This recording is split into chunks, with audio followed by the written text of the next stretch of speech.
अस्सलाम वालेकुम नहमदुहु व नुसल्ली अला रसूलिहिल करीम अम्मा बाद फ़ऊज़ बिल्लाहि मिनश शैतानिर रजीम बिस्मिल्लाहिर रहमानिर रहीम।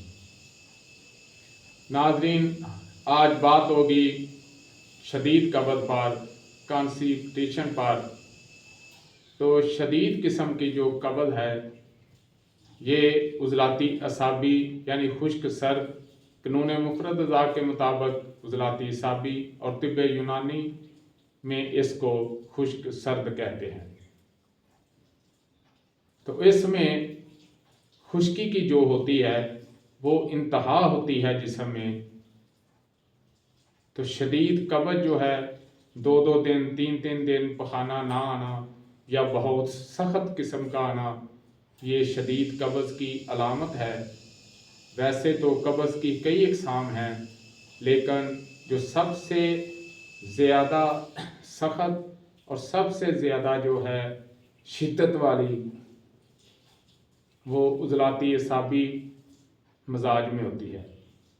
और इसकी वजूहात ये है कि हम मुसलसल लगातार उज़लाती असाबी यानी कि खुश्क सर्द चीज़ों का इस्तेमाल बहुत ज़्यादा करते हैं, और इसके साथ गर्म मिजाज की या फिर तरी वाली यानी बलगम मिजाज की अगज़िया हम बिल्कुल इस्तेमाल नहीं करते।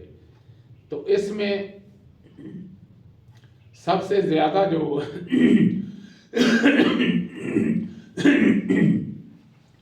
मौजूदा दौर में जो सबसे ज़्यादा प्रॉब्लम बन रही है वो चावल का बहुत ज़्यादा इस्तेमाल, ब्रायलर का बहुत ज़्यादा इस्तेमाल, फास्ट फूड का बहुत ज़्यादा इस्तेमाल, आलू, गोभी, मटर, ये तमाम चीज़ें जो हैं खुश्क सर्द मिजाज की हामिल हैं, खुश्क सर्द मिजाज रखती हैं। और इसका मुसलसल कसरत से जो इस्तेमाल है वो इस चीज़ का सबब बनता है, जिससे इंसान की जो गुद्दते नाकला हैं वो सही तरह काम नहीं करते, और गुद्दते जाज़बा भी जो हैं वो भी सही तरह काम नहीं करते। वो सुकून में होते हैं, तस्कीन में होते हैं, और इस वजह से ये प्रॉब्लम जो है वो बन जाती है।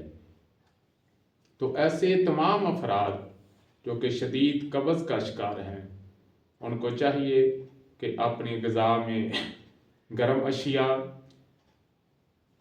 खुशक गर्म और गर्म अशिया का इस्तेमाल जो है वो ज़रूर करें।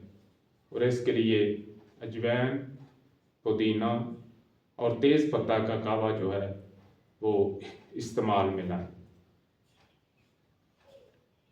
और जब ये खाने बनाए जाते हैं, इनकी कुकिंग की जाती है, इसमें प्याज के साथ लहसुन और अदरक का, ख़ासकर लहसुन का इस्तेमाल ज़्यादा किया जाए और काली मिर्च का इस्तेमाल किया जाए।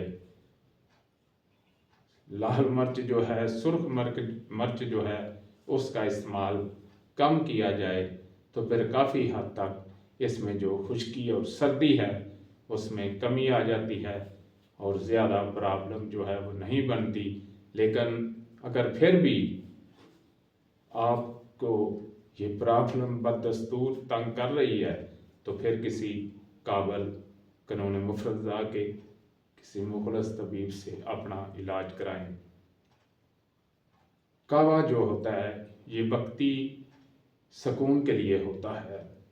अगर आपको ये ज़्यादा मसला बन जाता है, कहवे से मामला हल नहीं होता, तो फिर अपना इलाज जो है वो ज़रूर करवाएं।